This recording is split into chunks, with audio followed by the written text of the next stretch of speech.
Namaskar, everybody. Okay, should I start? Yes. Good evening, everyone. The Department of Human Physiology and the Department of Sports Sciences, University of Calcutta, warmly welcomes all of you to yet another episode of webinar series from Physiosphere. Well, with today's webinar, Team Physiosphere would like to thank each one of you for joining us on our journey. It was just a couple of weeks back that Physiosphere had waved flags. We are extremely delighted to witness the overwhelming response from the audience.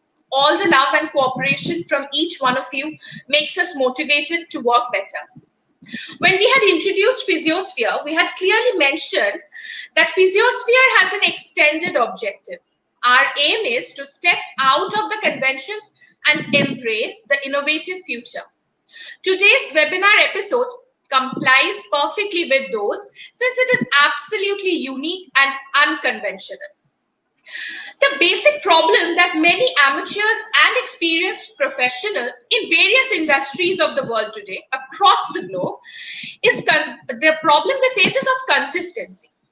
There's an eternal dilemma of how to step in confidently into the big world outside your academic campus. And this still remains one of the major questions for many freshers in any field. The professionals as well. They constantly feel the pressure of being consistent with the latest trends and making themselves more presentable in front of the world. Well, stating the problem alone would hardly make a difference unless you can come up with the solution. And today, we have someone to help you tackle all these ordeals. Team Physiosphere warmly welcomes Dr. Swarnali Dasgupta, a renowned and globally acknowledged image consultant, to take you all on a journey of building your impactfully profound image. We are extremely delighted to inform all of you that she is an alumni of the Department of Human Physiology, University of Calcutta. And Dr. Swarnali will tell you today about how your image is your virtual resume. Now, I would like to request Professor Debashish Bandopadhyay to introduce Dr. Swarnali Dasgupta.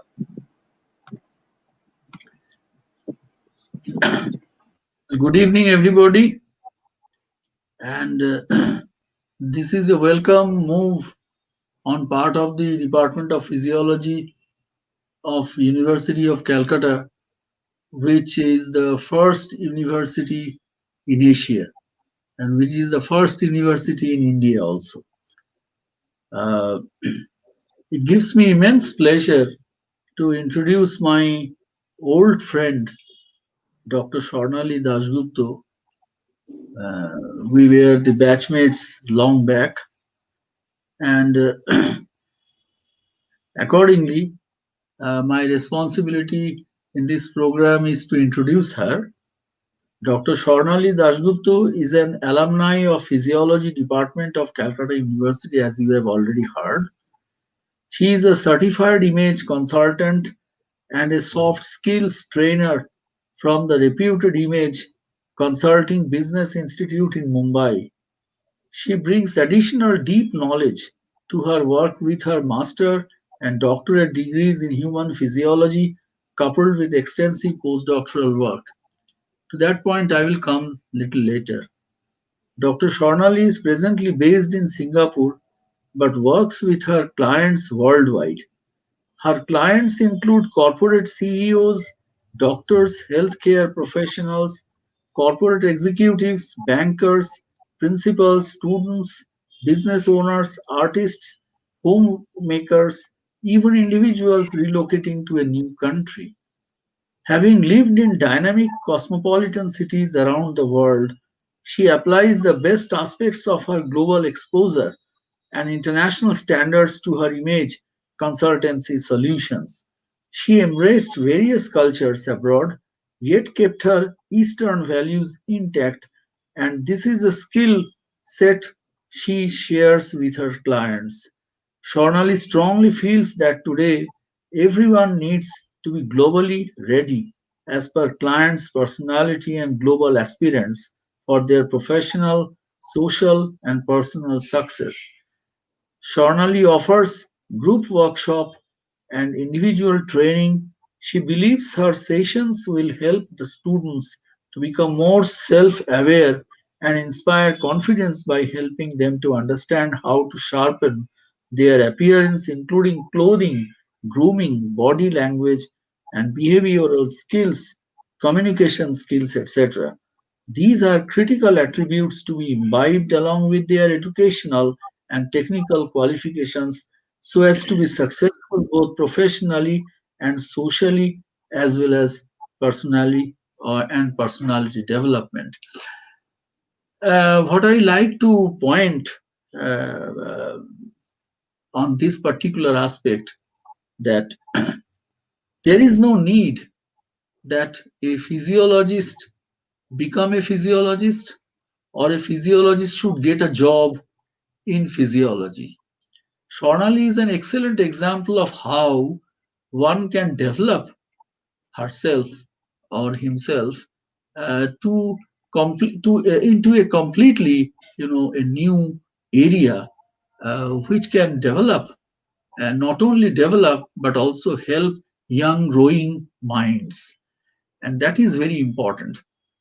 Now, if you talk about Badalte Bharat, that is changing India, we have to learn, our students need to learn that apart from their focus on studies, they have to develop smartness, they have to develop their sense of dresses as and when required in the environment they are going to, and accordingly, this needs a training. And I strongly believe that Dr. Dasgupta can be a very helpful personality uh, to help our students, young minds, young researchers, even the students who have just become faculties in different colleges and different universities. With this, I express my happiness and express my thanks to Professor Sanjeev Dey, who have given me opportunity to introduce my very long and very old friend. And with this, I request Dr. Dasgupta to present what she wants to say today in her topic of discussion. Your image is your visual resume. Thank you all very much, and I request Swarnali to present her uh, talk. Thank you. Okay. Thank you, Swarnalidhi, for coming, and we warmly welcome you. But I have a pleasant duty before that, and just we need to introduce your introducer and your long time friend, Professor Devashish Bandyopadhyay. He is also my teacher. Okay, and now he is fortunately we are now colleague. So I have a pleasant duty to introduce Professor Dr. Devashish Bandyopadhyay. So he had his academic qualifications obviously in physiology from our department, from our alma mater, and now he's actually, by his credit, Professor Bandyopadhyay was the founder head of the Department of Biotechnology, Assam University, Silchar, and later he joined also the Center of Biotechnology at the Vishwabharati University and at Shantiniketan Bolpur. Gurudev's university, it was presented there, established there. And presently, he is professor of the Department of Physiology here at our department, and served as the head of the Department of Physiology twice. And apart from his teaching activities, he's publishing a lot. He has published around 110 publications in very well-reputed journals, and he works in a varied area of research, including the stress and free radical biology, myocardial ischemia, gastric ulceration, development of the new drug and antioxidants of the synthetic and the natural origin. And since 1996, he is continuing research work on the melatonin and made significant contribution in this area. And the research works on the melatonin is the principal focus area in his laboratory right now. and he has received a number of research grants from the different government agencies. And also, he is now editor of journals Cardiovascular Degenerative Medicine and Melatonin Research, published from USA. And Professor Bandyopadhyay is now is a recipient of many prestigious awards, okay, including the Porimal Bikasen Memorial Oration Award from PSI India. So it was a very pleasant duty for me to introduce Professor Bandyopadhyay. And before, okay, thank you, sir. And before I request Dr. Dasgupta to continue her lecture. Thank you. Thank you so very much, Sanjeet. Thank you, Debashish, for your kind and wonderful introduction. I'm so pleased to see you here after a long time. We were classmates, and who knew that we are going to meet the way we have met today. And congratulations to you, Debashish, for being the head of the Department of Physiology. And it's a prestigious role, and whatever your achievements Sanjeet has just mentioned. So congratulations to you too. And thank you for having me here. I also want to thank this young lady Sri Ranjana, who invited me here. Thank you, dear girl. And I really cannot start my session without thanking this gentleman who is instrumental for bringing me here tonight, for inviting me here tonight in this very prestigious platform. He is Professor Sanjeet Dey. So thank you, Sanjeet. It's wonderful to come here, and I'm really deeply, deeply honored. So, good evening to all of you, the students, the scholars, alumni, and whoever are with us tonight in this show of Today's in Physiosphere, and our very respected faculty community. A very good evening to all of you. I welcome each one of you to this fascinating, mesmerizing world of image management. And with all my humility, I hope I don't sound immodest, but this is one topic or one subject. There are no schools in this world, no schools, no colleges, no engineering college, no IITs, no IIMs, no Oxford, Harvard, Stanford, you just name it, med schools, medical schools. Nowhere they teach what I am going to share with you in the next 1 hour or so. So if you really pay attention to this, if you really learn a thing or two from that, if you really imbibe it and apply it on yourself, the world will see a new you. They will look at you in a different manner. Believe me, I tried that and it worked.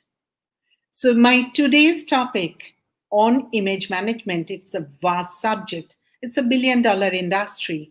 But my today's topic for all of you, especially the students, is your image is your visual resume. Now, we all know what is resume. All of us, at least once in our lifetime, have written a resume. And a resume or a CV, we all know. But what is image? Image is nothing but you. The way you think inside, you feel inside, the way it comes out in your outside in terms of your dressing, in terms the way you behave, in terms the way you communicate. Now, your overall personality, your persona, that is your image. But it doesn't stop there. Your image is also how other people perceive you. Perception, the word, plays a big role in image management.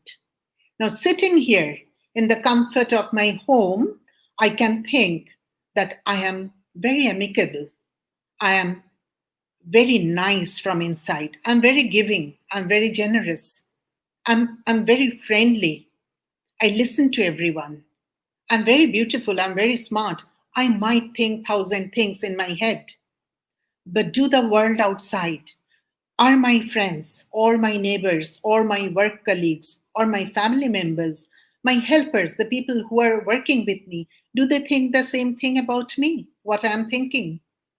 So, what we think we are and what people think we are, these two, when it combines, that is what is your image. If there is a gap, then we need to fill that gap and we need to see where we are going wrong. Why? And it happens to so many of us that I think I am doing it right, but world thinks we are doing it not the way I'm thinking I'm doing it. So image is how world perceives you. Of course, you have an image within you. You have an image for yourself, that is your self image.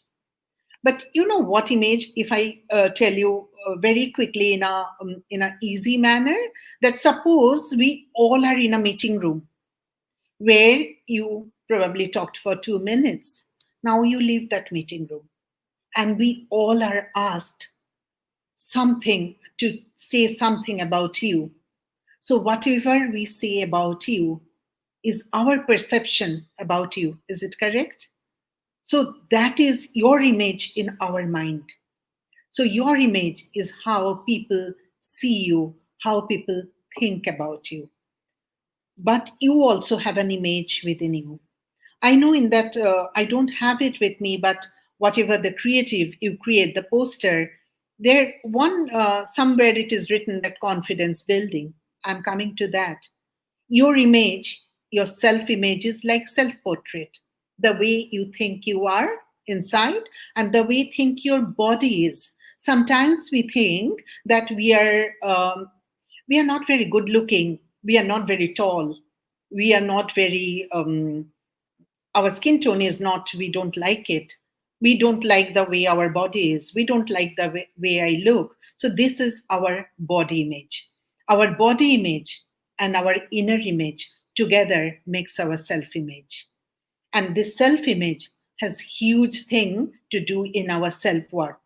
Do we think that we are also have some qualities and there are some strengths what we have, there are some work upons, I don't call it our weakness, anything we can work on it and we can change it into our strength. So all this together is our self image, and self image creates a self worth. Do you think you are worthy of yourself? This is a very vital question to ask. If you think your self worth is high, then you have a strong self esteem. Self esteem is directly related to your self confidence. You will never feel confident if you have self image issues. So we need to work there. And anything and everything, all the problems in this world can be solved if we address it correctly. Only thing if you allow us to work there. So it is depending on your mindset. Now, I talked about a word called perception, which plays a big role in image management, that how you are perceived by the outside world. Because we can't see ourselves, we see others. Now, you all are standing in front of me or sitting in front of me. I can't see you really, but if I can see you, I can see, oh, she is like that, he is like that, he is like that. What about me? What is my image, my effect on you? So, my effect on me and my effect on you, that is what image is all about. So, in image, I told you what is resume. I didn't tell you because you know it. So, my topic is your image is your visual resume. Why I gave this as a topic? Because you all are students who are there, or early career professionals, or the research scholars who are getting into the job scenario. So for all of you, you give what you give in resume. You give your educational qualification, you give your technical skills, and you give your qualities. In your qualities, in your resume, you might write that you are a team player, you are approachable, you have high listening skills, or you have leadership skills. Now, all things what you write there, do you really exhibit them? Do you really have them in you?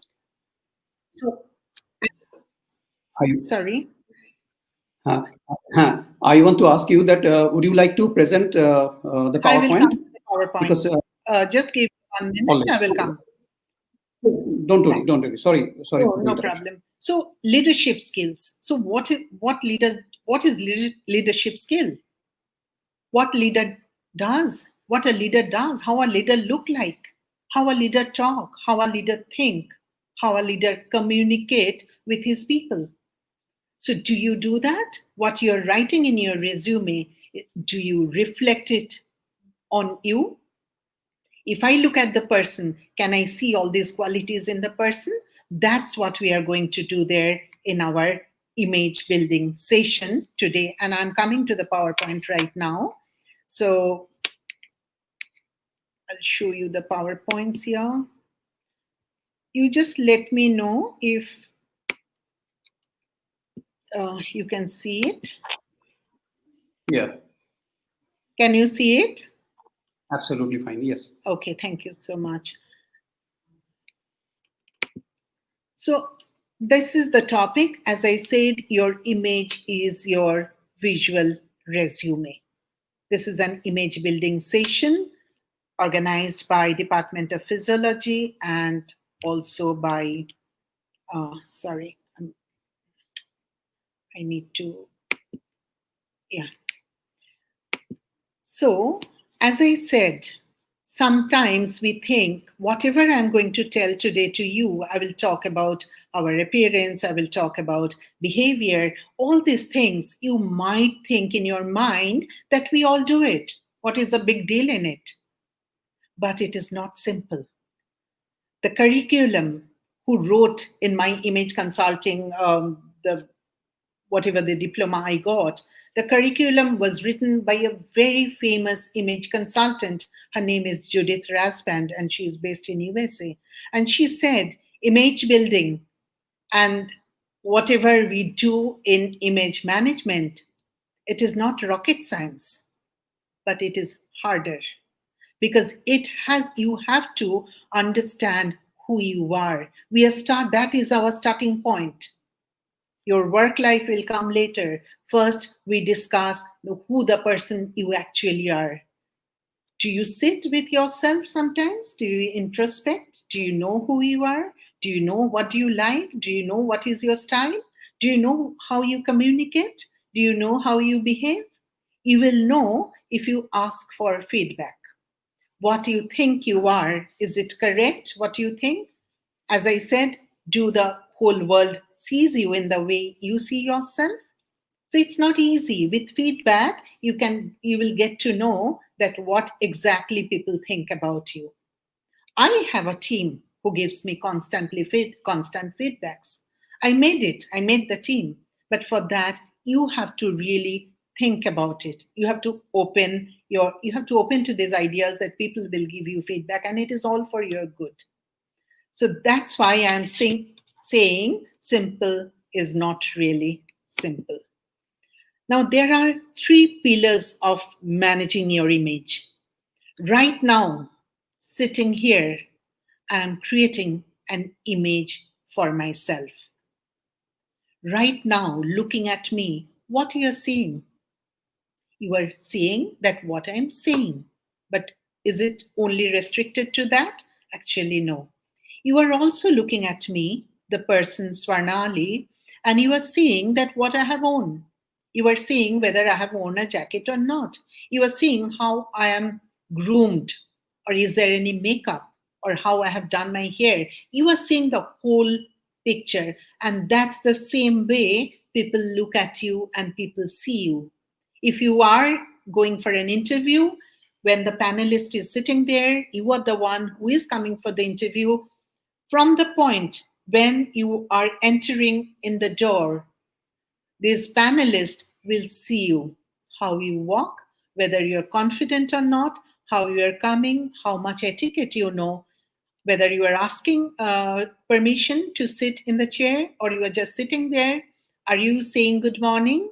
Or everything is being assessed by this gentleman who are sitting in the interview board. It is not only your resume. It is not only how much you got in physics and chemistry and biology. That doesn't determine your success. Your success grossly depends on what you do, who you are, how you dress. Now, there are four things which I say is the four important elements of image. So, what you need to do to enhance your image? Four things. These are, I call it your ABCD. A is your appearance. B is your behavior or body language. C is your communication skills. And D is your digital presence. Today we are in an era of digitalized, because right now I am not physically present in front of you. It is a webinar which is going on. I'm sitting here in Singapore and you are where you are. So now your digital image is very important.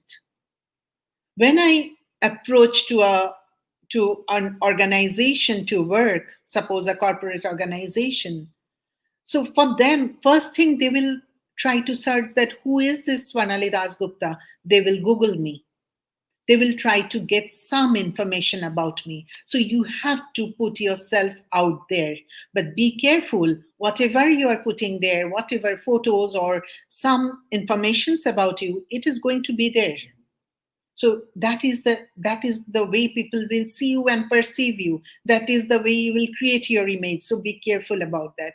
The other day, 2 days back, I wanted to do some work with a trainer who is based in Hyderabad in India, and he also searched me in Google.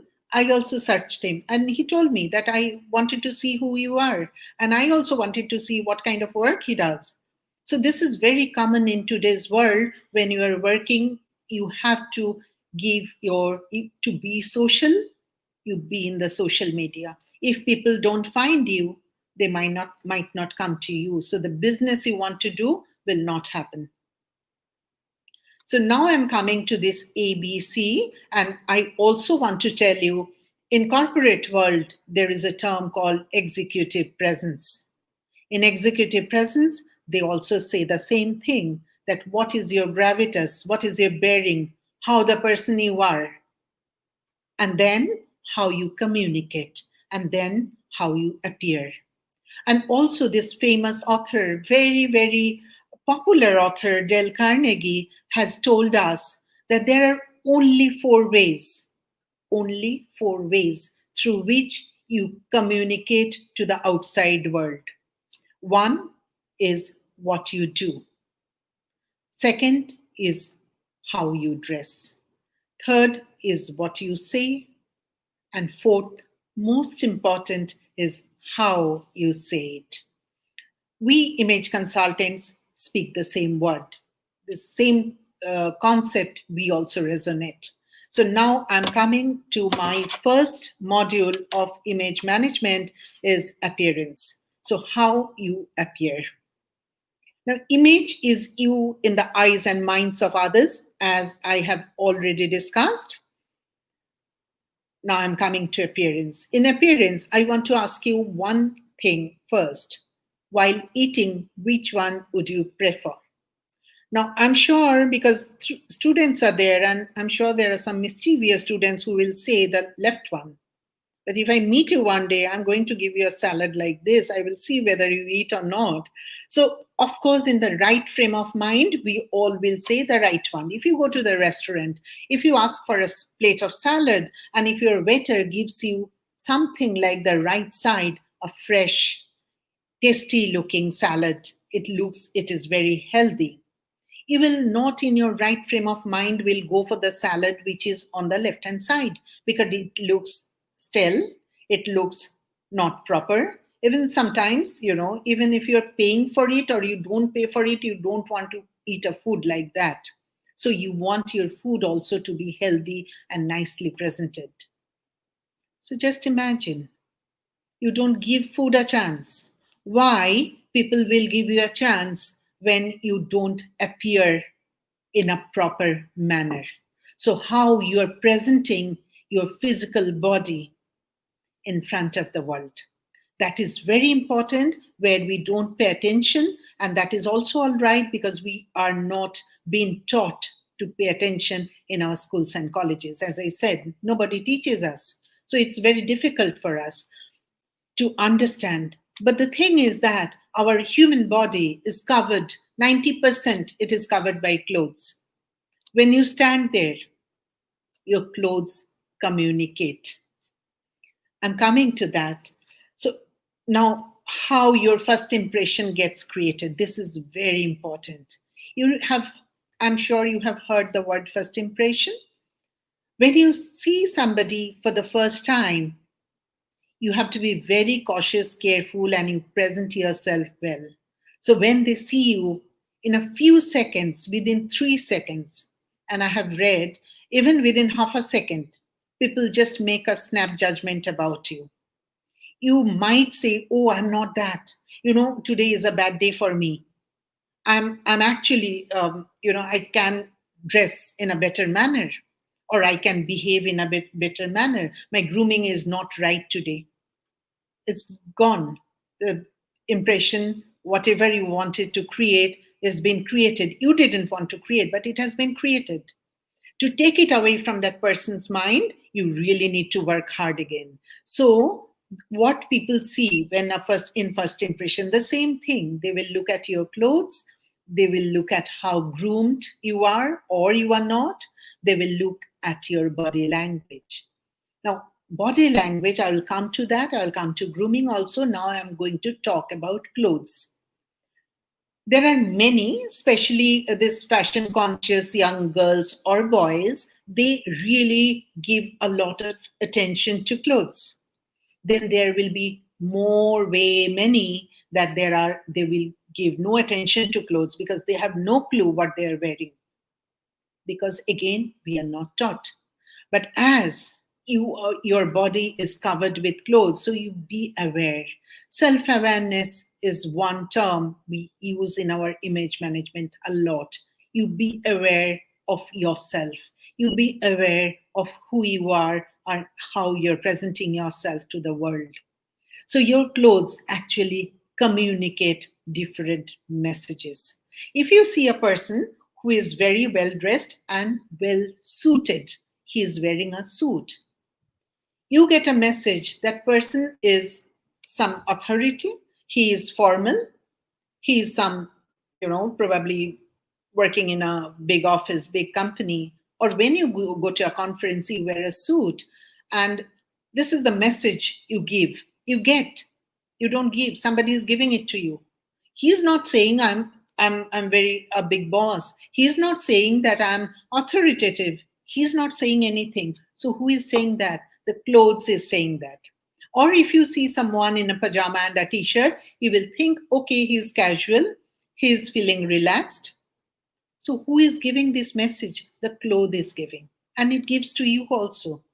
When you wear your shirt and trouser and belt and or your sari or your salwar suit and you go to your work, when you come back and you wear a night suit, you feel more relaxed. Why? How? Because the clothes are more comfortable clothes. The clothes are also making you feeling relaxed. So the clothes which you are wearing is giving you different messages. You are sending the message. So you cannot not communicate.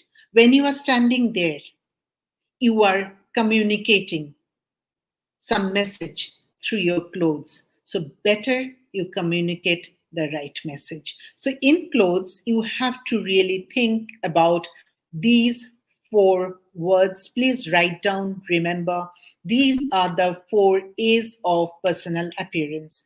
When you will appear, when you will wear your clothes, you wear it that it should be appropriate. Appropriate to what? appropriate to your occasion, where you are going, what you are doing. If you go to a park, you don't go in a suit. If you go to a wedding, you don't go in your office attire. So when whether it is the morning time, whether it is the evening time, so your dressing will should change. It doesn't change, but it should change. Now you can tell me, oh, it costs lots of money. It doesn't. Only thing, you have to smart enough to buy what you need. I'm coming to that point later. So first is the appropriateness of clothes. You have to wear appropriate clothes when you are going to your office. It's easy for the men because the choices are limited. It's very, women make more mistakes. When you're wearing a sari or a salwar suit and going to your workplace, the style of the suit, the print of the suit, the color of the suit, or the sari has to be more formal. So you have to send the message, it's formality. You have to send the message that I'm working now, it's an official thing, I'm serious, you are serious at your work. You don't wear something, all these, different kind of cut or color, which I'm coming later again. So you have to appropriate that what kind of dress you are choosing. You have to appropriate to the person you are meeting. If you're going to meet your helper, suppose your helper has called you, the person who works for you, and said, Madam, you come to my house tonight, I have a puja, and you go. So you have to be very careful what you are wearing. I'm not saying you have to wear something like them, but you have to go in a more modest manner. You don't have to show your diamonds and your crystals there. So you have to be careful whom you are meeting. And also appropriate, as I said, to the diurnal variation. Next is authentic. Authentic is very important because I have heard stories from ladies that they have gone to the shop and they have liked the mannequin, whatever the mannequin is wearing in the shop, and they wanted that. And they tried it on themselves, but they didn't look good. So you have to understand who you are, how your body looks, how tall you are, how slim or how plump you are, what is your skin tone. All these things you have to understand, and what are your body variations. And for everything, image consultants have solutions. We have solutions for every problem. So authentic is you be authentic who you are. You might be working in a corporate organization, or you are a junior lecturer in the office and you really look up to your institute director or your head of the department, or as an executive, junior executive, you look up to your CEO.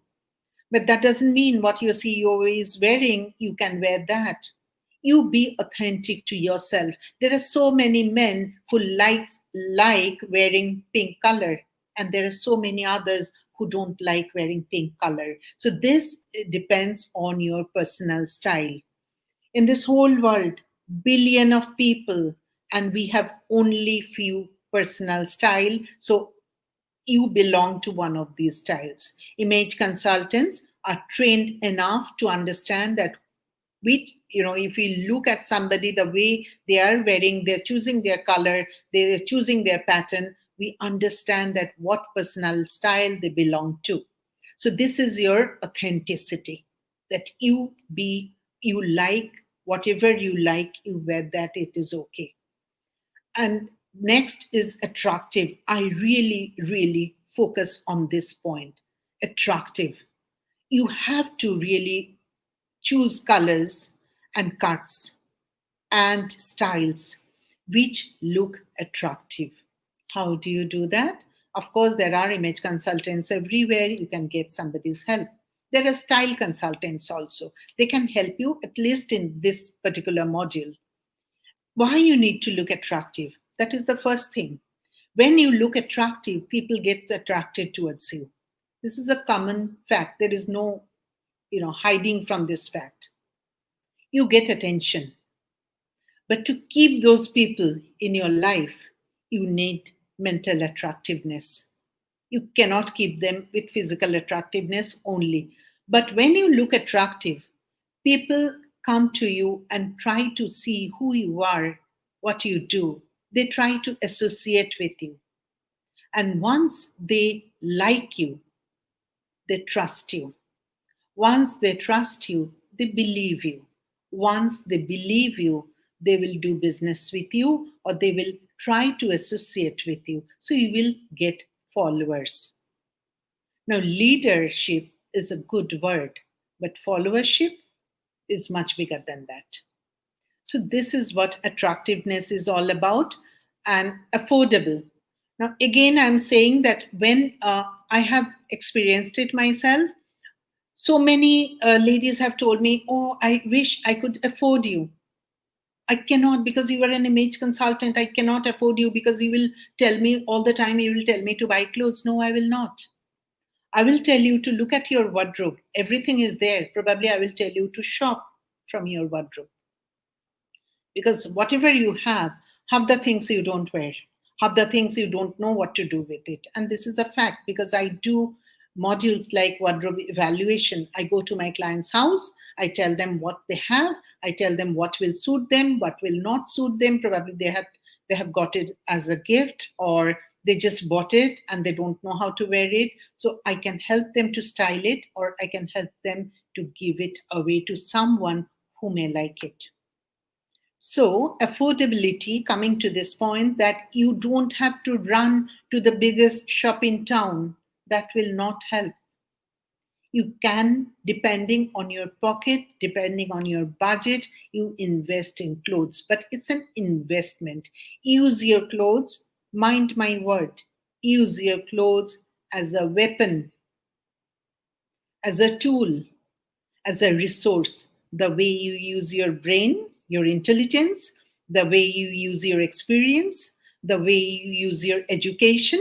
Similarly, you use your clothes to send a message what you want to be. Sanjeev has sent me one video of Professor Deepak Sarkar. I really didn't know him. He's from our department. And then I researched and I found out he has done lots of course, he's a quite reputed scientist and professor. Can you tell me, when Deepak Sarkar came to on this platform, why he wore a tie? Why he wore something on his shirt? Could be a sweater, could be he is in USA and that is cold. But why a tie? Because that is the norm there. That is the formality. Why today I wore a jacket? Because this is called third layer. First layer is your skin, second layer is the shirt or top or salwar kameez or blouse, whatever you are wearing, and or sari. Third layer is a jacket. A jacket can work wonders. So I will tell all of you, all the men and women, boys and girls, invest in a jacket if you are in the working environment, also in your social environment. If you are going to a party, if you want to look more formal, you wear a jacket. Instantly, it brings you into a formal level. Formality becomes very high. So you are playing with informality to formality, depending on which situation you are in. When you are at home, or you are going to a movie, or going to a picnic, you are taking your children to the park, you remain in informal clothes. But informal doesn't mean that it will be sloppy. You have to look sharp at all the times and comfortable. How you can do that? We know all these tricks or solutions, rather, how you can do that. Do you know there are so many times managers do not get managerial position if they don't look like managers? Why do you think in an organization where lots of MBAs are there? Because hard skills, they all are good students, they all are bright, they all are intelligent. Why some people are promoted? Why? Harvard Business School studies have shown us 85% of your skill, what you use in your work life, is not your education, not your hard skills. It is your soft skills and your image. How you are dealing with everything. What is your negotiation skill? What is your decision making skill? What is your communication skill? What is your behavioral skill? How you deal with the whole world, how you present yourself. And of course, as image consultants, we add how you appear. That is very important. No one wants their CEO of their company to appear in a sloppy manner. They want a sharp person. And if you look at all the leaders or all the people who are in the big positions, they actually get their ABCD right. Their appearance, their behavior, body language, communication, it all works for them. That's why they are there. So we all can learn this. Now, if you say that you are a genius, you don't need all these things. Rabindranath Tagore doesn't need it. Einstein doesn't need it. But you and I, if we are common people, and if we are someone who are looking at others and learning things and going ahead, moving ahead in life, this is a structured modules which I'm presenting in front of you, and I'm urging you to understand this, learn it. If you need me, you take my help, but you apply it on yourself. It is it your your resume, whatever you have written, and your visual resume, what you can be, it will take you to much not higher notches in your life, and your life is going to be changed forever. So now, as I told you, these clothes, when you choose clothes, you please remember these few things which I'm going to tell you right now. Can you see some color here is lighter color or more muted color, as we call it? These are called neutral colors. These are the colors you can wear in your workplace, especially for men. What about these colors? These are called bright colors or accent colors. These you can wear in your social life, or suppose in a Friday dressing with a jacket, you can wear it, but you refrain from wearing these kind of colors in your workplace, which you don't do. So these colors, you have to understand what colors is suiting you. Now, every color, again, please remember this, any color and every color will suit you. Only depending on that whether the color will be little lighter or little darker or little medium tone. You like blue? Whether your blue will be sky blue, will be navy blue, will be royal blue, will be teal blue, will be cornflower blue, will be ink blue, depending on there are thousands of different colors, shades of blue and tints and tones of blue. So which blue will be suitable to your skin tone? You can wear that. But for that, you need some knowledge on color. Now, also, you have to understand what is the fabric. Depending on the season, we choose our fabric. Also, depending on your body type, you choose your fabric. If you are a little bit on the plumper side, choose more softer fabric. If you are a little bit on the more slimmer side, you want to gain some weight, you use more stiff fabric, which will give you some more volume. So you have to be very careful. If you have body variations, suppose a paunch or your shoulders are very narrow, for all these things, we give solutions in terms of clothing.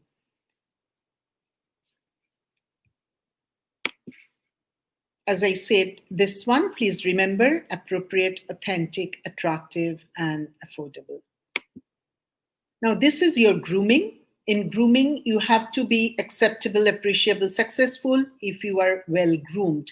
People always say, and well groomed means you read these are all your grooming tips.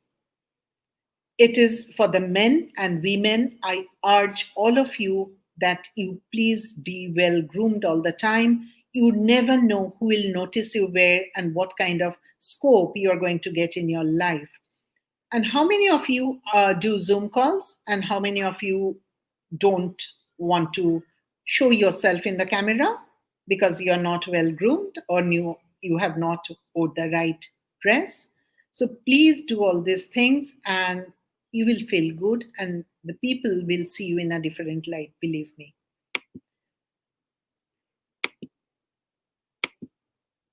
So personal appearance, this is a universal law that how you dress that affects the way you think, and the way you think, that is the way you feel. The way you feel, that is the way you act. If you feel happy, you act, you do happy act. If you feel sad, you you act differently. If you feel bored, you act differently. So if you have to feel positive, happy, so you start with your dress.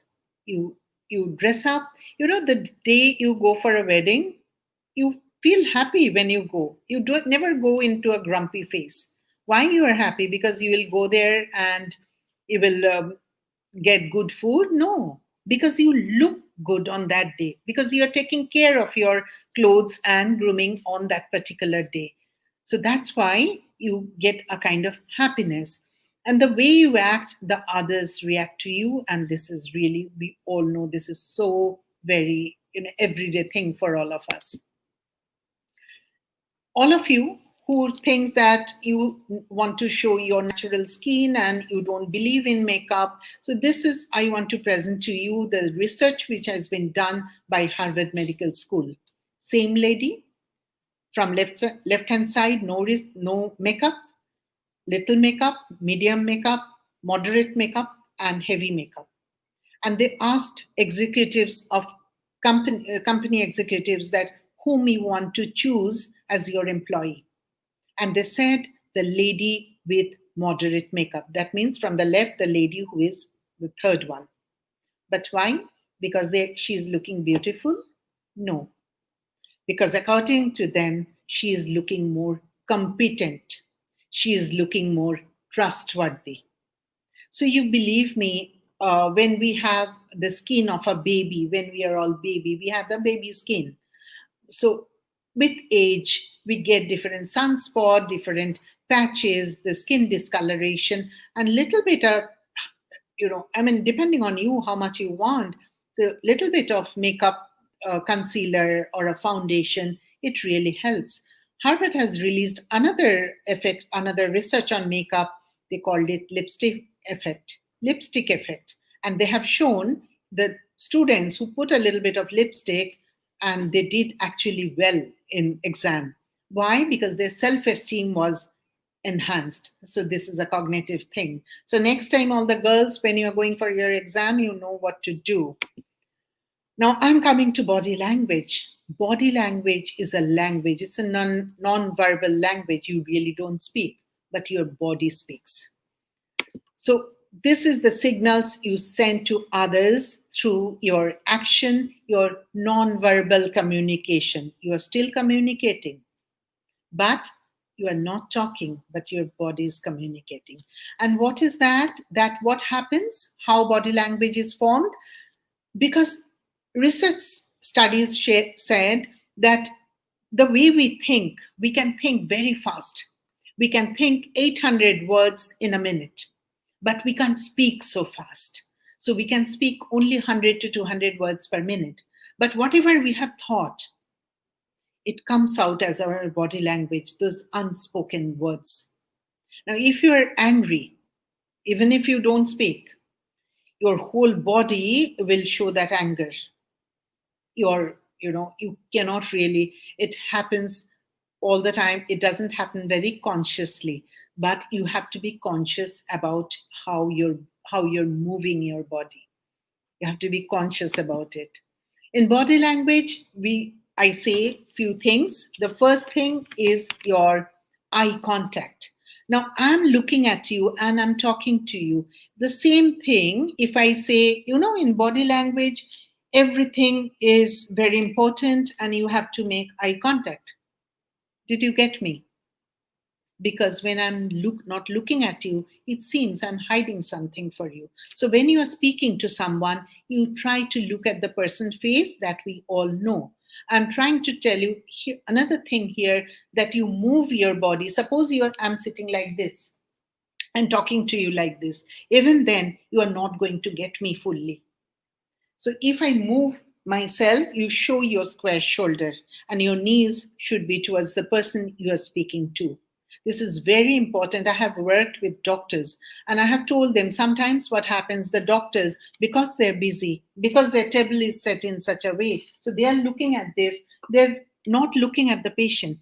How many of you have this kind of experience? That doctor is not looking at you, they're writing something and they're saying, yes, what happened to you? You tell me what has happened. What happened? So this is not a good body language. You have to make eye contact. Your body has to be towards the person whom you are talking to. Next is your facial expressions. I'm not telling you that you act. It has to be natural, but you have to understand how your face muscles are working. Now, sometimes we make different facial expressions. If we are not happy, or if you're doubting somebody, or if you are not disgusted, so we show those expressions on our face, especially in your work situations. You rather keep a more neutral face. When I'm saying neutral, I'm not saying that less emotions. I'm saying that you show your emotion, of course, your positive emotion, but don't make different kind of faces. And before coming to the next one, I just want to tell you one thing. These are 3 E's of body language. One is you become very enthusiastic when talking to someone. Show your energy. You become energetic, and also you show a little bit of excitement. Suppose you are telling me something and I don't show any excitement, no enthusiasm, so I'm not interested to talk to you, almost. So you cannot really do that. You have, and also see, I'm leaning towards you while speaking. You lean towards the person. Of course, you have to understand the personal space. You cannot encroach into the personal space, but lean towards the person means you are actually getting more engaged with the person. So now I'm coming to the next one, gesture and posture. Gestures mean how we move our extremities, our hands. If you really notice, if you rewind this video, you will see all the time I'm using my hand. I'm using this space near me. Why I'm doing that? Because what I'm saying, I'm trying to reinforce it. If I'm saying yes, I'm saying yes. If I'm saying no, I'm not saying no here. That will confuse you. I'm saying no with this hand, no, and yes. But I'm all the time, I'm using my hands, but you have to be careful.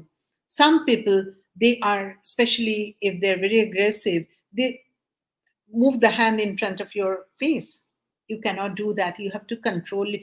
Keep your hands closer to your body, but you use your hand. If I talk to you like this, keeping my hand straight, that's you will not get me fully.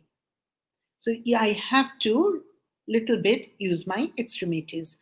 This is your gesture and your posture. Your posture is very important.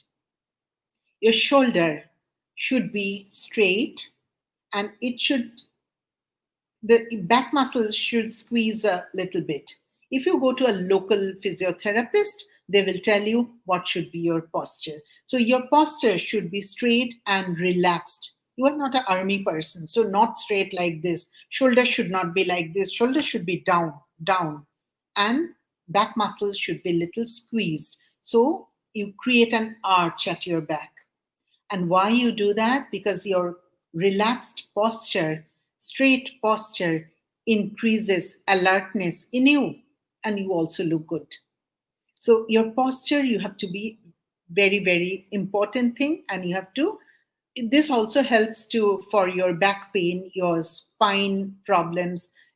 Even when you are sitting, and in these days we are sitting a lot, and we are doing our work, so your posture is very important. And another thing, first thing I want to tell you in gesture is handshake. And in my corporate workshops, even with the students, I always teach how to do a handshake. It looks easy. Again, it is not easy. The handshake, the hand would come like this, one hand, and the other hand would come from the other side. You hold the hand, give 1, 2, 3 pumps. Slowly, you take away the hands, looking at the person, saying something, your name or how are you, something like that, because we sometimes we see the handshake is bone crushing. The other person will crush your bone. So when you are doing the handshake with a lady, you have to understand how much pressure you give. But the handshake cannot be a limp handshake. If you are not comfortable to hold a lady's hand, sometimes the person cannot hold the hand, and the handshake happens in the finger ring, in the finger area. It is okay in India, but it is not okay in outside Western world, because handshake, actually they say it is the mark of a man. So you better to learn how to do a proper handshake. Also, all the youngsters, you learn to do how to do a namaste. If you don't do namaste, if you don't know how to fold your hands, you will find it funny. You will find it is very awkward. Who does that in these days? I'll show you the photo who does it. Whole world, they accept this namaste, which you always can do because it's a very Indian thing. But you have to really fold your hands and your head will be little down. So these are the gestures you must understand, because these are your greetings to someone you are meeting. And then one thing has to be going all the time on your face, that is your smile. I'm not telling you to laugh, but a soft smile. Some faces are quite smiling face. Some faces are very grumpy face. So you keep the smile going and you be aware of it, that you keep a little smile going on your face. Another thing I want to tell you here about body language is space, which is very, very important, whether you work in the corporate or you work in a global scenario, or even you are in your department, in your research field, wherever you go, you must understand and respect the space. The science of space is called proxemics. In space, first thing is an intimate space where it is from your body to 1 to 1.5 feet. This space you cannot come. Until and unless you are a doctor, you need to go and check your patients. You go to an intimate space, but once your work is done, you come out. Otherwise, this space is only for very close people who are very, very close to you. This is the intimate space. Next is personal space. You know how many times you have heard that somebody told you, oh, please don't come into my personal space. This is my personal space. So, personal space is from your body till 4 feet. Personal space, you don't have to go because that is the space for that person. And again, personal space is for the very near and dear ones. But when you are in a serious talk, in a serious meeting, you need to say something to the person. You go into personal space, discuss it. Serious things you discuss in personal space. Otherwise, if I'm sitting here and if I want to discuss something with my husband and he's standing very far, I will feel he is listening to me, but I will feel that he's not listening or I'm not being heard properly. So you have to come to personal space to listen to something. And then your social space, which is from personal space, it is still from your body, it is still 12 feet. Usually, all the transactions, all the work happens when you are in social space. If you're going to a party, if you're going to meet somebody, you stand in the social space, don't come near, closer to the person, don't encroach in that person's personal space. In social space, we all actually move in social space. And then is your public space, because if you give a talk or a politician when he's standing there and the public is beyond 12 feet, so this is the space you need to understand well, because I have seen people don't understand personal space, the concept of space. So this is very important, which I want you to understand and follow. um, this is very interesting.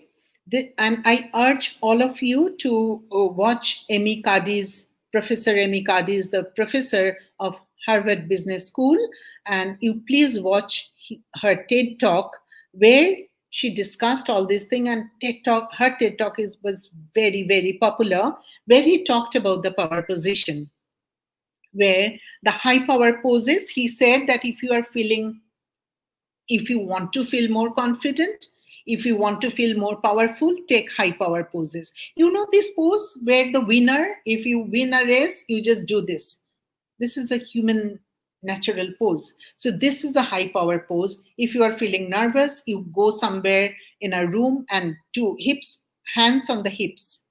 Hands on the hips is not a very it's quite a strong position. We don't do that in our social life, but you can practice it and you feel more powerful. That's what Amika D has told us. These are the high power poses and these are the low power poses. You know, if you're going for an interview, you see everybody is sitting like this. So you squeeze your body. In high power pose, you expand your body. Have you seen how Salman Khan walks? Taking more space. So somebody has told, I'm sure all of them have image consultants working for them.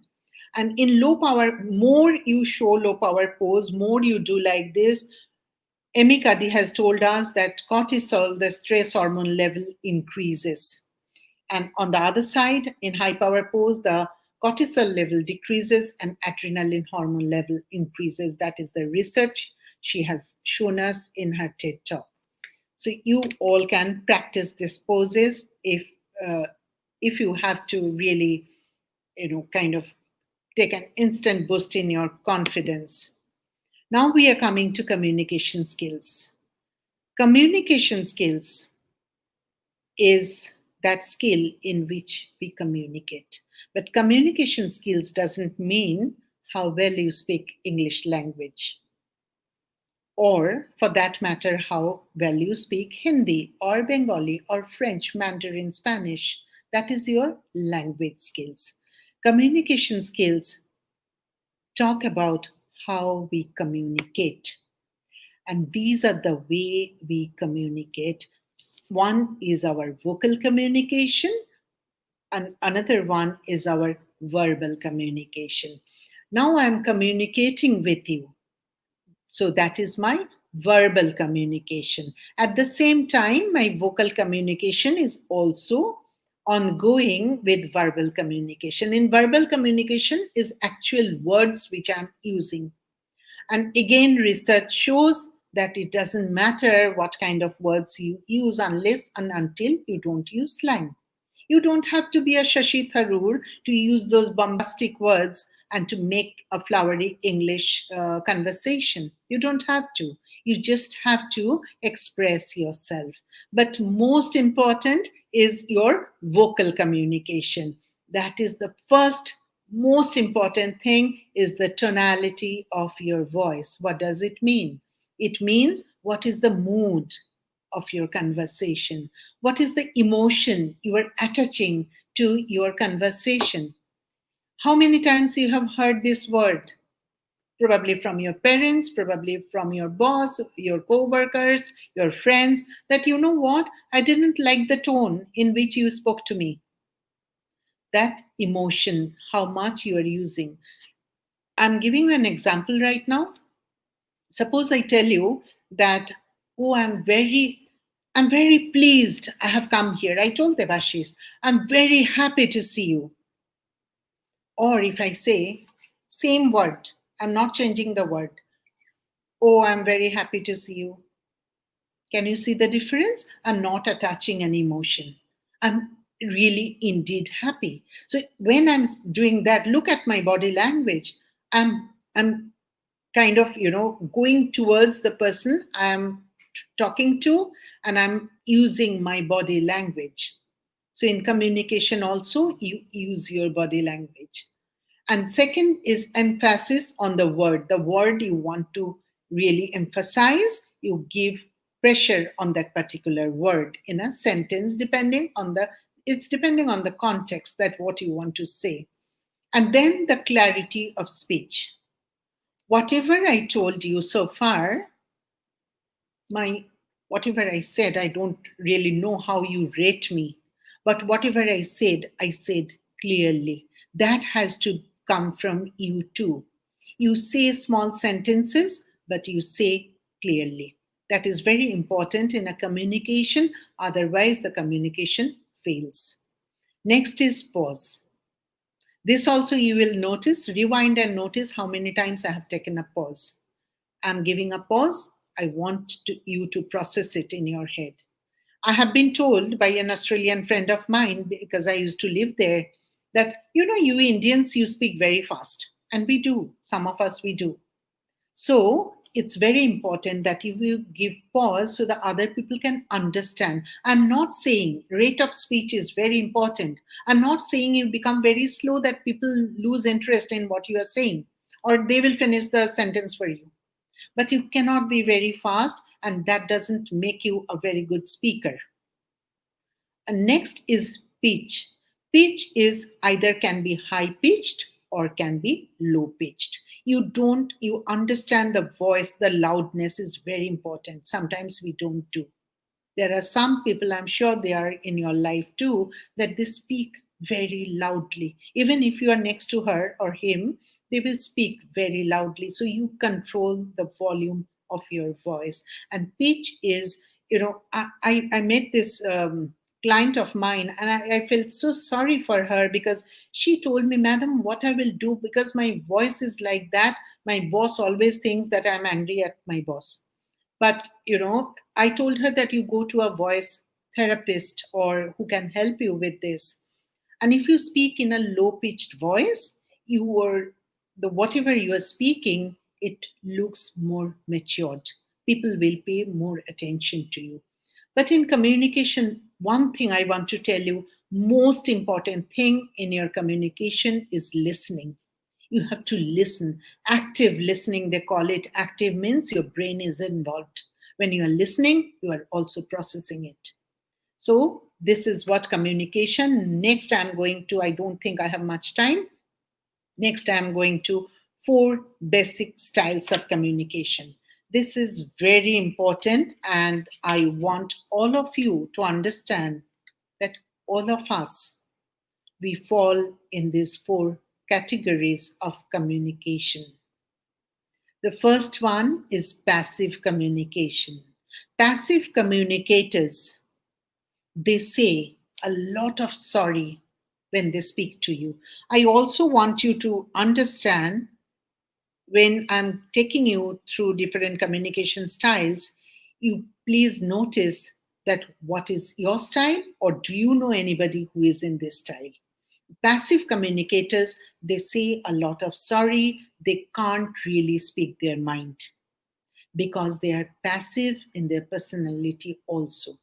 They always fear that if they speak their mind, they are going to lose this relationship. Passive, passive communicators operate from you win, I lose.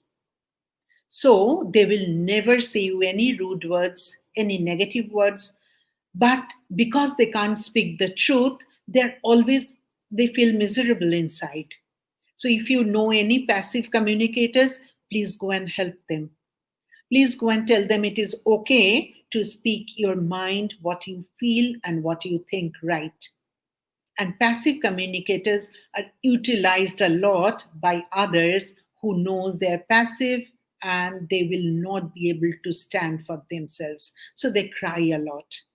So there are passive communicators, I'm sure, in your life. And if you yourself is passive communicator, I'm coming to the communication style, which you can change yourself to. Second is aggressive communication style. Aggressive communicators will always say, you have to do it in my way. There is no other way. My way or highway. So aggressive communicators will always think that they have to win this game. They win, everybody else lose.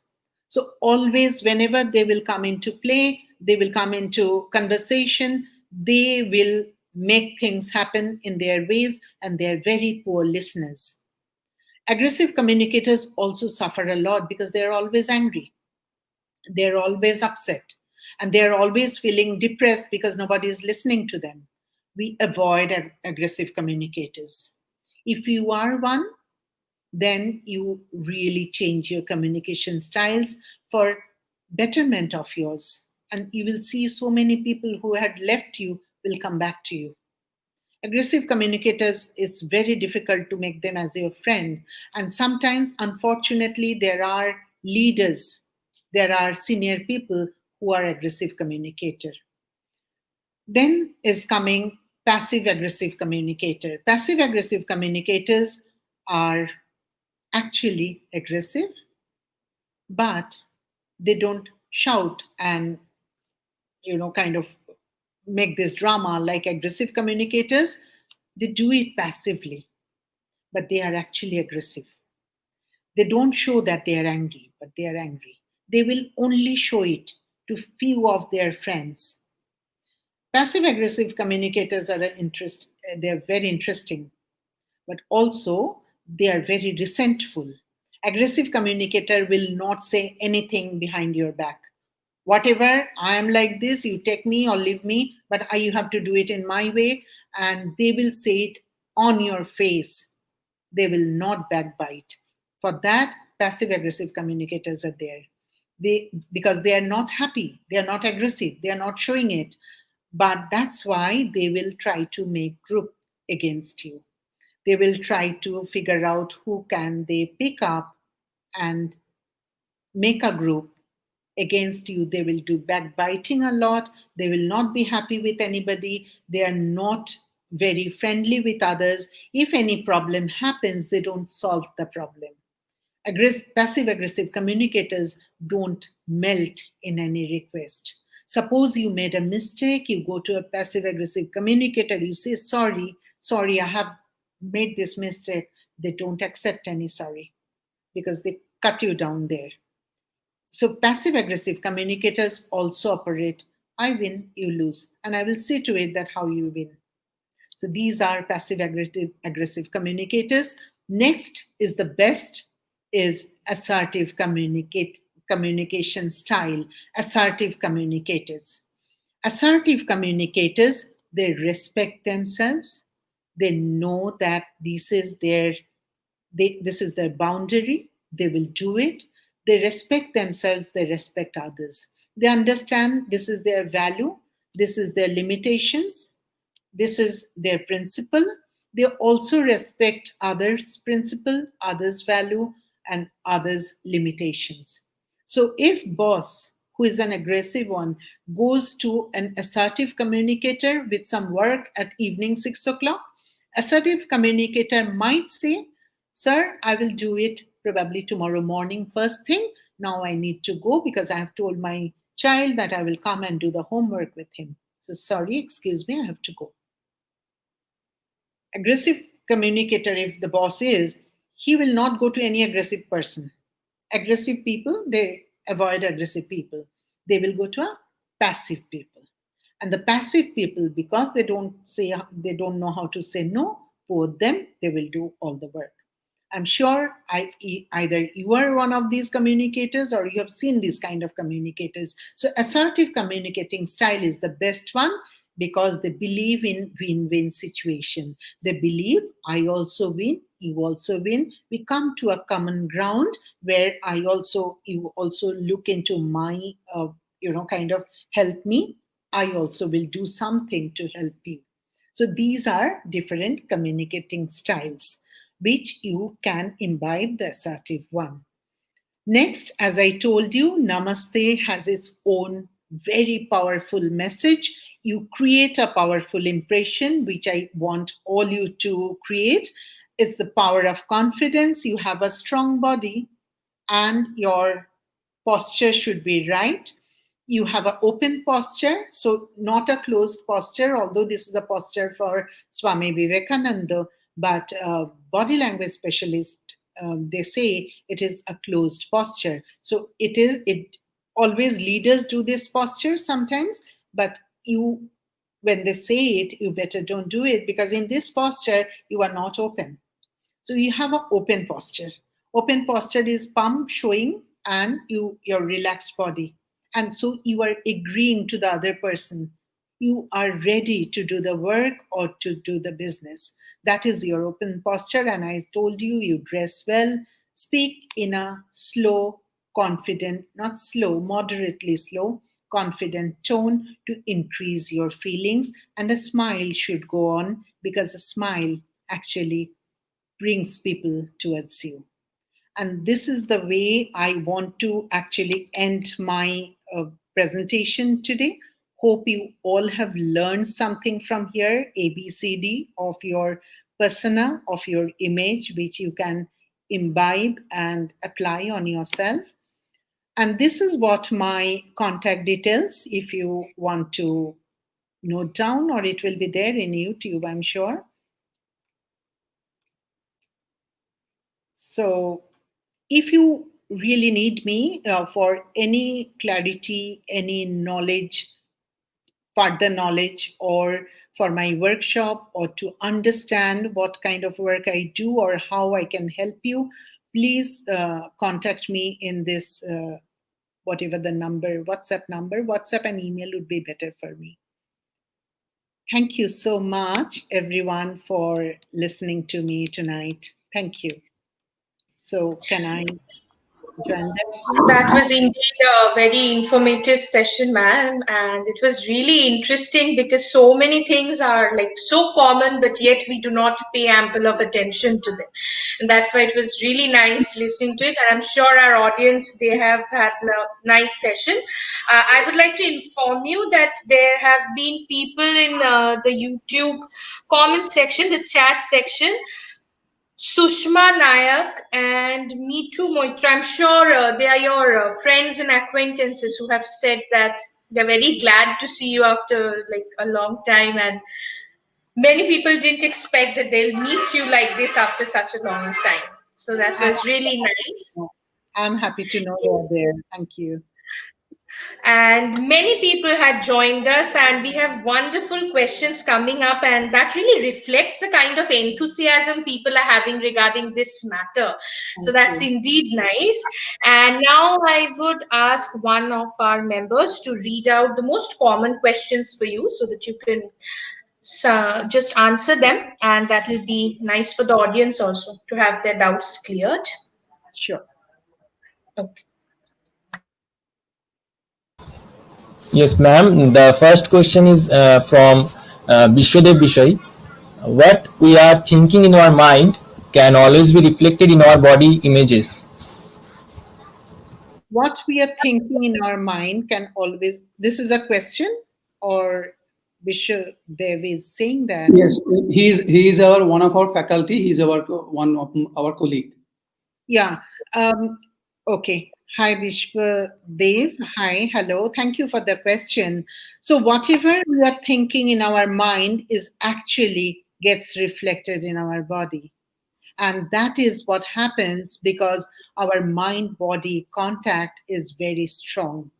So suppose in my mind, I'm very upset or I'm very angry. In my body language, unconsciously, because as I said, we think 800 words per minute, but we can't speak them. So these come out as our body language. So whatever I'm thinking, I actually unknowingly, it comes into our body language. And you are saying body image.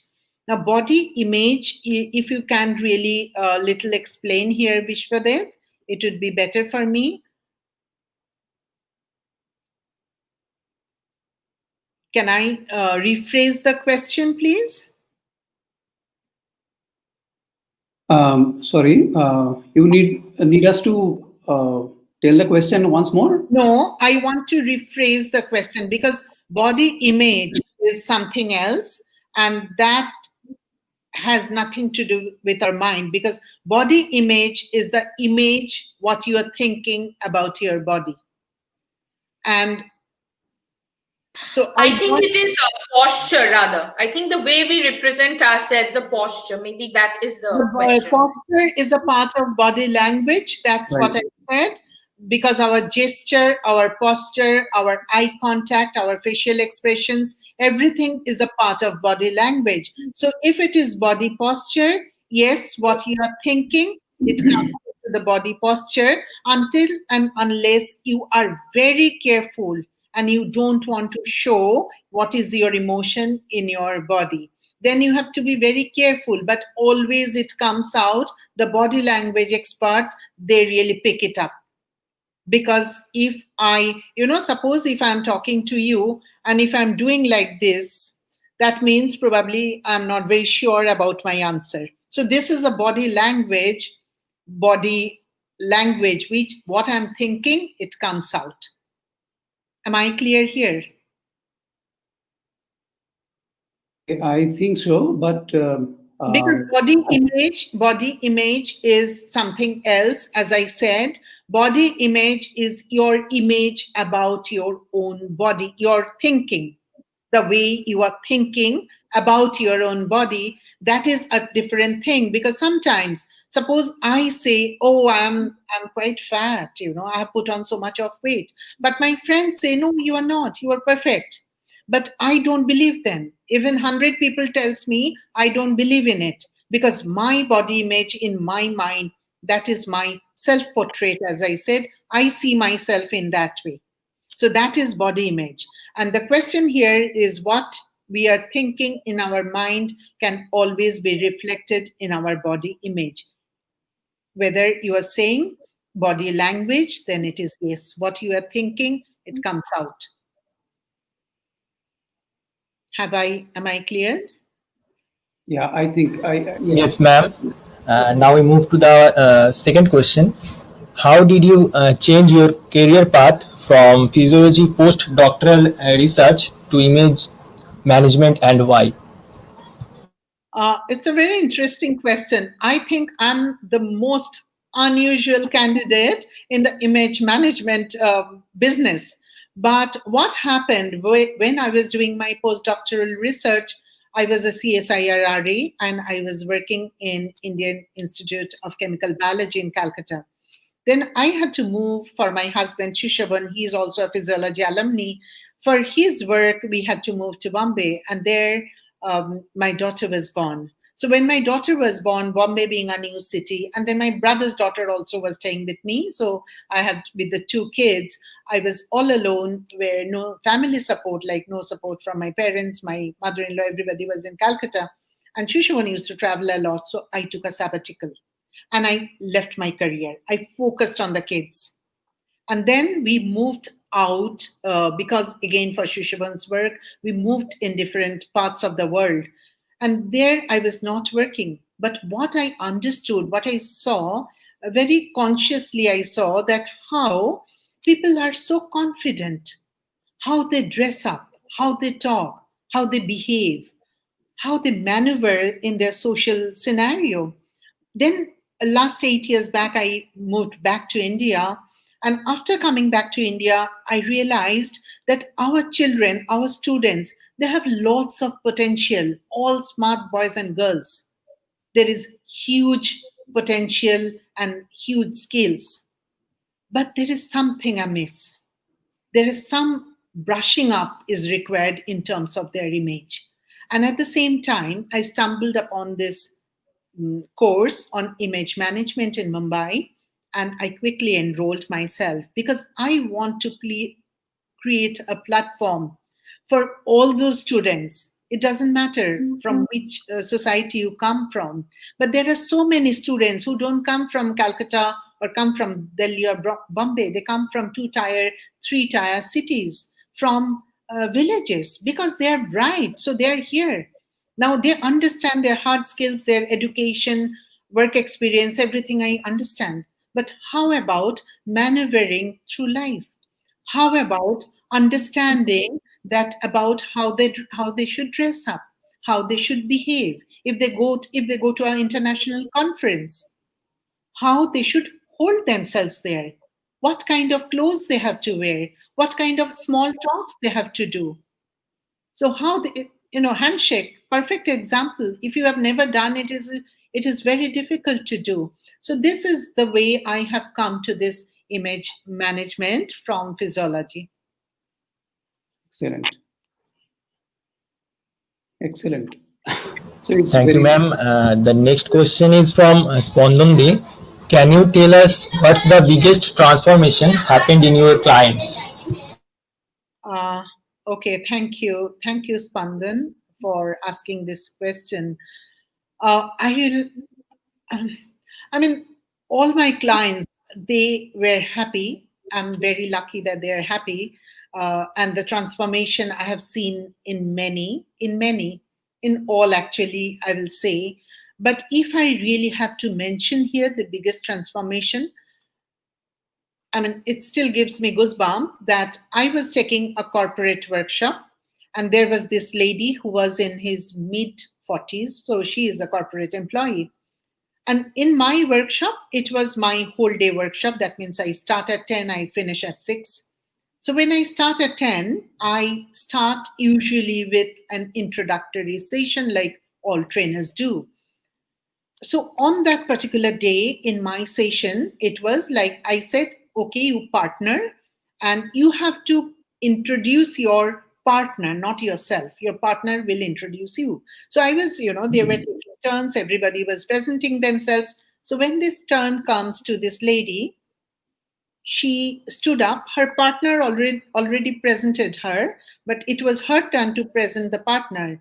And she stood there in my classroom setup, in the business center, which corporates where they called me. And she stood there and she just froze.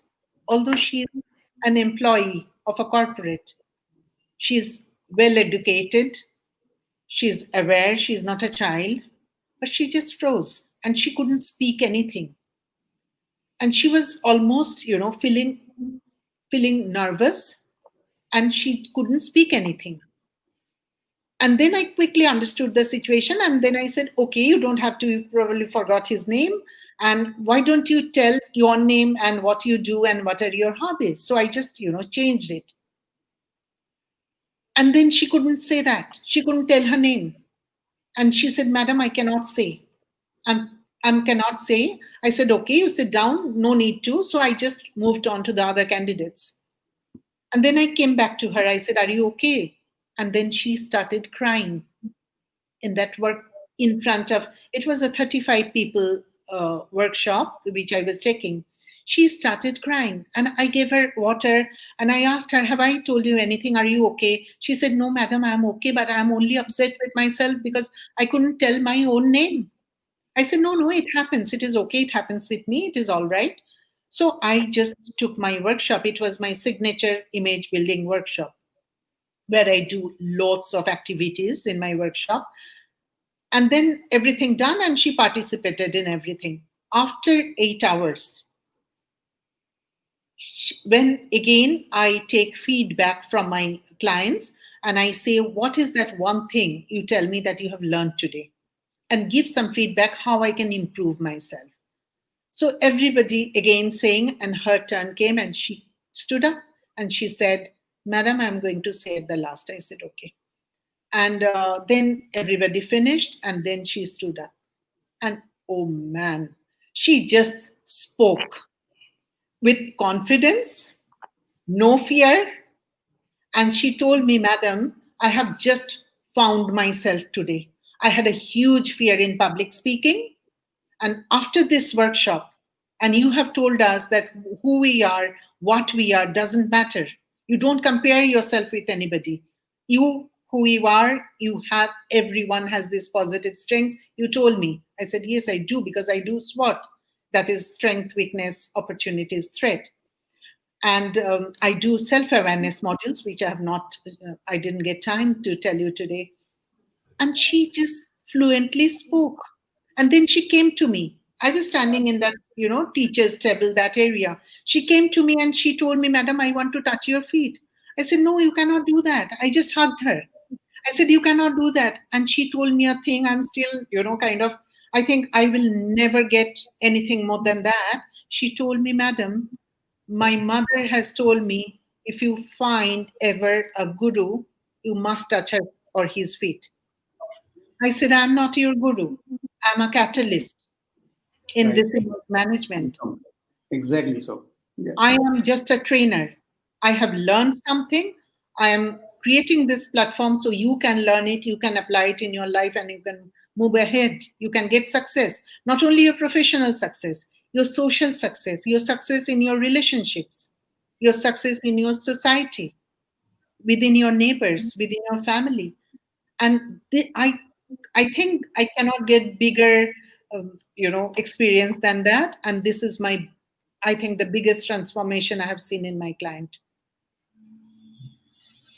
Exactly. Wonderful.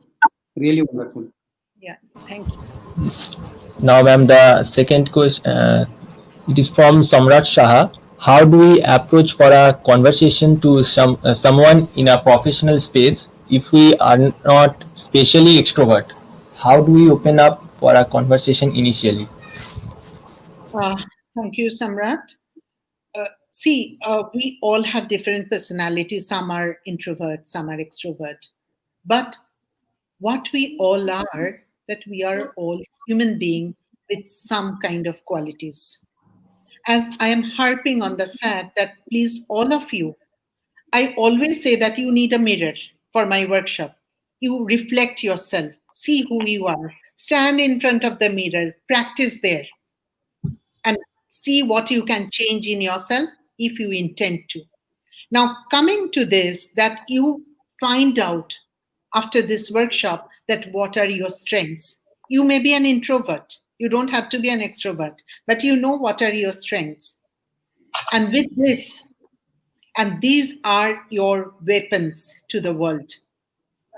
And whatever your weaknesses are or your work upons are, you take it that everyone in this world, even the top guy there, everyone has some work upons. So you hold it to your strength. And with that strength, you feel good, you appear properly because you have to create a positive impression for yourself in front of your eyes. So go in front of the mirror, take out the right uh, attire, your clothes, and you groom yourself well. You know what are your strengths. With that, that is your strength, that is your bearing, that is your holding. With that, you approach to the person where you are going into the professional space, whichever position that person is in. So conversation opener, how do we open up a conversation? Conversation opener can be different in different environment. If you are in a workspace where you are going for a conversation, you can always, if you are meeting outside, I don't know where you're meeting, it's not specifically given, but you can always say, I'm so and so, and I do this, I'm a student, or I'm a research scholar, and sir, I was just wondering what are your views on this, or what are your opinions on this particular topic. You just pick up one topic where you also have some knowledge and just start slow conversation, and you hold to yourself. That is very important. You must not look like someone who is very inadequate, ineffective, scatterheaded, because you take care of your appearance, you take care of your body language, you take care of your communication in a steady, as I gave you, your tonality of your voice, the way you are speaking, little bit of pause, and your body language. You cannot stand like that. You have an open posture. And then you start your conversation. Sir, what are your views? I exactly don't know what you want to say, but any conversation you want to start, you start with, sir, what are your views on this? Or, ma'am, what are your views on this? Or, I'm so and so. I would like to know, or I'd like to contact you for more details. This is the way it happens. So I hope I have answered your question, Shamrat. Anything else, you please let me know so I can understand the situation and clarify it. We move to the next question, ma'am, from Swarnali ma'am. When any person is in stress, how he or she could maintain body language, hiding the stress during communication with others? Yes. So when you are in stress, that means um, your body, your face, your extremities, your gesture will be very stressful. So if you want a calm posture, because I will tell you to be more mindful. There are few words which we use a lot in our image management, and actually all of us should use these words in our life. And one word like that is mindfulness. So that time you be mindful in communicating with the person, and your body language should be open.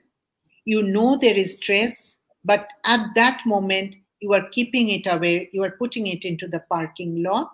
You keep a smile going on your face, and you deal with the person if the stress is not coming from that person. If the stress is coming from the person you are talking to, then it's a different ballgame altogether. If the stress is not coming from that person, then you can always keep a smile on your face. You again, your dressing up, your grooming needs to be there, and your body language has an open posture, smile going on a slow steady speed. You speak to the person. um, this is the only way you can hide your stress, because you be mindful to that conversation. You don't think about the stress, what happens back of the mind, whatever our stress and problems, even in our work life it comes. And being mindful is the only way to going forward for this kind of situation. Okay, wonderful. Please go to the next question. This is the last question from Shubhankar Banerjee. Ma'am, I have a question. Are proper beard and hairstyle also affect first impression?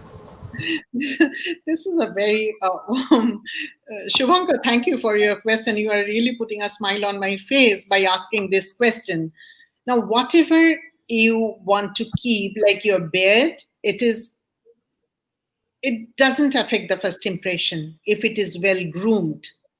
I am harping on the fact on your appearance in your clothes, that you wear the right clothes. It doesn't matter whether you wear a dhoti, you wear a shirt, you wear a t-shirt, you wear a sari, you wear a salwar suit or a trouser. It doesn't matter. It matters you have to wear the appropriate clothes, appropriate to the occasion. And your first impression gets created by your appearance and your grooming. Now, you asked me specifically two things, which is a part of grooming. Now, your hairstyle is depending, your hair should be well groomed, well brushed. It should not look like, you should not look like scatter-headed, as I said. You should look that you are someone who has taken care of her hair. And beard is a facial hair. So even if you keep beard, it has to be well trimmed, it has to be well kept. Even mustache, beard, anything can be there, and it will not hamper your first impression if it is well groomed. I hope I have answered your question, Shubhankar. Yes, certainly. But that was really interesting question from Shubhankar. But I think a lot of interesting questions still will pour in after your session, because so many questions are Yeah. including in me with respect to how do you present ourselves in the class or in our meeting or in our some of our conferences. Okay, so Absolutely. lots of questions. It's Absolutely. a wonderful learning point for me. But I have some more questions. Actually, some of your classmates maybe, or some alumnus. So they have put up some questions for you, like. Mm, do you still have any connections with physiology? So that he mentioned. So, okay, Yeah, I do. I do. I do have connections with physiology, and that's wonderful that I get a chance to be connected with my subject, my core competency, because I do workshops on emotional regulations. I do workshop on emotional intelligence, EQ, because today's world, people say, scientists say that IQ is not so important as your EQ is important. So emotional quotient and empathy at work a module which I take for my clients. And when in emotional regulations or emotional intelligence, when you deal with emotion, there could be positive emotion, there could be negative emotion. And when there is a negative emotion or a positive emotion, this emotion has a direct connection with our body. And when it is coming to our body, it is coming to our subject, human physiology. So, in that way, I come into the domain of physiology. Suppose if somebody has an anger issue, somebody gets angry very easily, like the aggressive communicator or the passive aggressive communicators. Both of them, they get angry at the drop of a hat. Right. So if my client has anger issue problems, for that they come to me. So I tell them that what are the physical changes they go through by being angry. Of course, mentally they're upset, mentally they can't sleep well, they have disturbed sleep, they have disturbed mind, they cannot function well because they're upset, they're angry. But the physical changes also happen. So much of stress hormone increases in their body, how their heart rate increases, how their blood pressure increases. So that's why we also see that these people who are angry, they have health issues. And how our different neurotransmitters, whether it's dopamine or serotonin, how it gets secreted in different emotional state.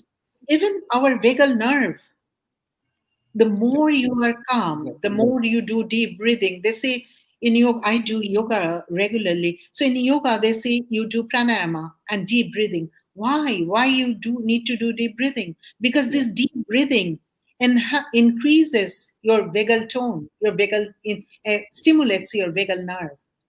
Right. So in that way, I enter into the domain of physiology. So I do have connections. Excellent, excellent. So actually, I think the purpose of conducting this kind of session is becoming more meaningful and fruitful, and that actually your session actually says that. So if there is no more question, I can see still one more question, but I think it is being answered already by you. That is, can you tell us what is the biggest transformation from your clients? So I think you nicely explained. Yeah, I can I take the question I can see in the chat. Can you see it, Sanjeev? There is one Uh, question that who should take the help of an image consultant? yeah, yeah. I think there was one question. There was one question. That's right. Can I just Yes, please, answer it? please go ahead and do that. Yeah, because this is very interesting. When I do corporate workshops with the employees think, because when I'm going to the corporate, I have to take permission from HR and the senior people, and they do it for the employees. The employees think uh, they need it, of course, but their leaders need it more. The CEO needs it more. The CEO think the employees need it. The students think the teachers need it. Teachers think students need it. Yeah. So I will say everybody needs it, period. You might need it for different thing. How many of you who are the senior people here, how many of you have thought that you have not got a raise in your salary, what you expect? How many of you thought that you work so hard, but the leaders, they don't see your hard work, they don't give you promotion? How many of thought that I don't look good, I really need to look good better? How many of thought that I need to look more younger, or I need to look more matured? So there, how many of you thought that, oh, I'm too short, I need to look taller, or someone who is very tall, I need to look a little bit shorter? We have solutions for everyone. Solutions for everyone. I won't be able to make the short people taller, but I will give that person some kind of clothing, pointers. I will create an optical illusion with clothes for my client, so he or she should look a bit taller than what she is actually right now. So it is all about creating that optical illusions or solving that problem what they're facing. So everybody needs it. It's irrespective of your positional, what position you are in your life, your educational, your financial, your social background. Everybody needs it. Exactly. So the actually that time is running fast, and I think Shomo Prabhu has one more question, and he has one more question. Please take that question because Yeah, very he is good. also a professional artist and Oh, also Yes, uh, sir. insights well. Yes, please go ahead and utter that question. How can I realize whether I am an aggressive communicator or not? I can't see myself when I am communicating. a very good question, Shoma Prabha. And this is a question, this kind of question we should ask to ourselves. You know, in my conversation, I said that I have a team with whom I bounce back. I bounce my ideas to them and I tell them, you give me feedback. So, which I have not discussed today here, that about our blind spots. And blind spots are those spots in us which we can't see, but the other people see. So, right now, you are seeing something in me, probably I can improve, which I don't know myself until and unless I get feedback. So, if you take feedback, Shoma Prabha, about whether you are an aggressive communicator or not, people are there silently observing you in your life, they will give you the feedback. But if you think, how you will think you are an assertive communicator, if you understand, then you will understand the difference of aggressive communicator. Assertive communicator listens to others. They listen what the other person is saying. What is that person's point of view? it might it might not match your point of view. That is okay, but there is a respect which is going on. So assertive communicator gives a boundary. So this is my boundary. I am kind of, I don't cross it. You also please don't cross it. So this is assertive. Are you like that? Or you don't listen to anybody, or you don't allow anybody to speak, or you think you are always right, or you think you have to win. This is a battle. This conversation, communication is a battle. Then you will know you are an aggressive communicator. Am I clear? Excellent, Thank you. excellent. Thank you. I'm really, Yeah. I think it's a wonderful answer from your part, Thank and you. I think Somo Prabhu has got his answer. Thank And you. I think we need to conclude now because it's a long session for you. Okay, and it's a wonderful session. I don't know. I mean, any word will belittle you to thank you, but since you are our alumna of our department, so I cannot formally thank you because you are part of our department. Okay, and you will remain like that. Okay, as you said. So I cannot say you thank. But again, I just it is a deep word of appreciation from our department. Okay, Thank you. and from your alma mater. So the questions are the issues are that. Yeah, so I think there are from this batch itself there are lots of professional artists. So Okay. many of them are in the theater. So they do theater. So they many of them they recite and all these things. So Okay. I thought that okay, so why not to groom their talents?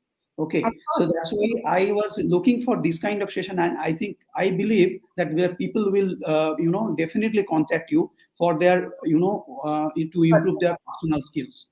Okay, Absolutely. and I think it would be aired worldwide, so people will be much more interested to participate in your workshops or whatever. I think the school children particularly they will definitely learn, and the college students, and obviously the teachers, particularly the young teachers who have joined or are in the mid career kind of thing. I think they definitely would get certain positive learning or whatever.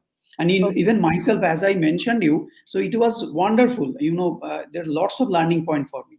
And you rightly said it is the the catalysm. I think you actually, as a teacher, we do the role of the catalyst, and you did it appropriately. That you just did the matchstick thing.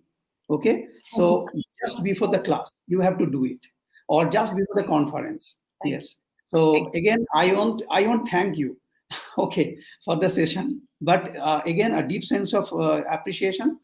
And I have a very pleasant duty of vote of thanks to confer. And first of all, I must thank our vice chancellor.